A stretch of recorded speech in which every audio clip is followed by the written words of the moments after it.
दोस्तों, स्वागत है आप सभी का हमारे YouTube चैनल अभिनव स्टडी क्लासेस में। इस वीडियो में आज हम बात करेंगे इंपरेटिव सेंटेंस के पार्ट 2 के बारे में, जहां पर हम आज पढ़ेंगे इंपरेटिव सेंटेंस का निगेटिव सेंटेंस। अब चलिए इंपरेटिव सेंटेंस के निगेटिव सेंटेंस के बारे में बात करते हैं। ठीक है, तो निगेटिव सेंटेंस इसमें क्या होता है? देखिए, ऐसे वाक्यों की जो शुरुआत होती है, हिंदी में कैसे पहचानते हैं इंपरेटिव सेंटेंस की निगेटिव पार्ट को? उसमें मत अथवा ना आता है, लेकिन अगर इंग्लिश में पहचानना हो तो इनकी शुरुआत डू नॉट से होती है। किससे होती है? इनकी शुरुआत डू नॉट से होती है। इनकी शुरुआत किससे होती है? Don't, do not, do not मतलब डोंट, इसको शॉर्टकट फॉर्म में क्या लिखते हैं? इसको शॉर्टकट फॉर्म में डोंट भी लिखते हैं या डू नॉट से भी जानते हैं। तो इंपरेटिव सेंटेंस की शुरुआत, इसके जो निगेटिव पार्ट होता है, इसमें हमेशा इसकी शुरुआत अंग्रेजी में डू नॉट से होती है। और इसका जो स्ट्रक्चर होता है, इसमें जो इसका स्ट्रक्चर होता है वो होता है do not, do not, do not plus, do not plus, do not plus क्या होता है? Finite verb, finite verb plus object, उसके बाद जो अदर वर्ड आते हैं वो सारी चीजें होती हैं।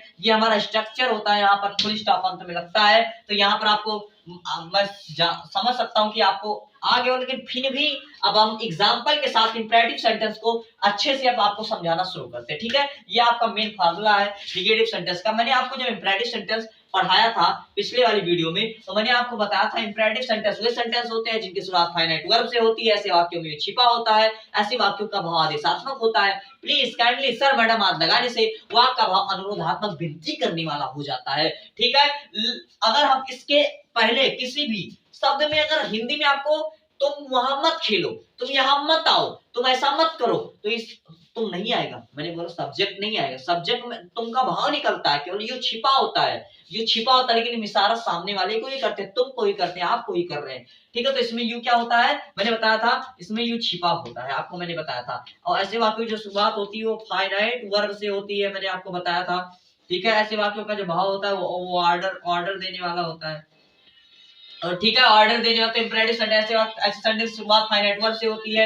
ऐसे वाक्यों में छिपा होता है, ऐसे वाक्यों का भाव आदेशात्मक होता है। प्लीज, काइंडली, सर, मैडम आदि लगाने से, प्लीज, काइंडली, सर, मैडम आदि लगाने से, प्लीज लगा दिए, काइंडली लगा दिए, सर लगा दिए, प्लीज, काइंडली लगा दिए, सर लगा दिए, मैडम लगा दिए। इससे वाक्य का जो भाव होता है वो अनुरोधात्मक हो जाता है।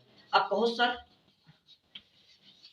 निगेटिव में क्या होता है? तो निगेटिव में, इसके निगेटिव पार्ट में कुछ नहीं, इसके निगेटिव पार्ट में ये होता है, इसके ऐसे वाक्यों की जो शुरुआत होती है सदैव, ऐसे वाक्यों की अंग्रेजी में अगर हम देखें तो डू नॉट से होती है। डू नॉट, डू नॉट का अर्थ हिंदी में होता है मत अथवा ना। मतलब जब यहाँ पर लगता है इंपरेटिव सेंटेंस में डू नॉट प्लस फाइनाइट और प्लस ऑब्जेक्ट, और वही मेन स्ट्रक्चर अगर हमारा अनुरोधात्मक वाला वाक्य आता है, अनुरोधात्मक वाला, तो यहाँ पर स्ट्रक्चर हो जाता है हमारा, यहाँ पर स्ट्रक्चर हमारा जो हो जाता है वो स्ट्रक्चर हमारा होता है कौन सा? स्ट्रक्चर हमारा यहाँ पर होता है do not, do not plus please या kindly, please, kindly, sir, madam, ये वाला। ठीक है, please kindly, please kindly, sir, madam, ये सारी चीजें यहाँ पर लगती हैं। ठीक है, तो यहाँ पर ये सारी चीजें होती हैं, बस मतलब वही चीज यहाँ पर आ जाती है। बस यहाँ पर डू नॉट के बाद तो प्लीज का यूज करते हैं, काइंडली का यूज करते हैं, इन सब का यूज करते हैं। तो ऐसे वाक्यों का हिंदी में अर्थ क्या होता है? मत अथवा ना होता है। ऐसे वाक्यों का हिंदी में अर्थ मत अथवा ना होता है। ऐसे वाक्यों की शुरुआत जो होती है डू नॉट से होती है। इसका एक फार्मूला, इसमें हम आपको डेफिनेशन है इसका, इसमें आपको ऐसे ही समझना है। ठीक है, चलिए एग्जांपल लेते हैं, एग्जांपल करेंगे तो और मजा आएगा। यहाँ मत खेलो, मैंने बोला यहाँ मत खेलो, तो मैंने क्या बोला? यहाँ मत खेलो, तो यहाँ पर हो जाएगा डोंट प्ले हियर। क्या बोलेंगे? डू नॉट, मतलब डोंट इसको शॉर्ट फॉर्म में लिखते हैं do not, do not play, do not play here, यहाँ मत खेलो। ठीक, ये एग्जांपल आप लोग नोट कीजिए। दूसरा एग्जांपल, वहां मत जाओ, वहां मत जाओ, वहां मत जाओ, वहां मत जाओ। Do not, do not go there, do not go there. ठीक है, आप इन दोनों एग्जांपल को नोट करिए। उसके बाद हम आपको एग्जांपल देते हैं विनती करने वाले वाक्यों पर। अगर विनती हो रही हो इंपरेटिव सेंटेंस में, लेकिन वहां पर मत अथवा ना आ रहा हो, तो क्या करते हैं, कैसे लिखते हैं, उसको हम आपको अभी दिखाते हैं। ठीक है, चलिए एग्जांपल हम आगे लेते हैं। आप लोग स्क्रीनशॉट इसका ले लिए होंगे। ठीक है, अब हम आगे आपको एग्जांपल को लिखाते हैं। ठीक है, अब चलिए हम एग्जांपल को लिखाना स्टार्ट करते हैं। उसमें से किसमें से भाई? उसमें लिखवाएंगे जिसमें हम क्या पढ़ रहे थे। इसमें हम पढ़ रहे थे यहाँ पर एग्जांपल में, कृपया, कृपया ऐसा मत कीजिए, कृपया कृपया मैं अगर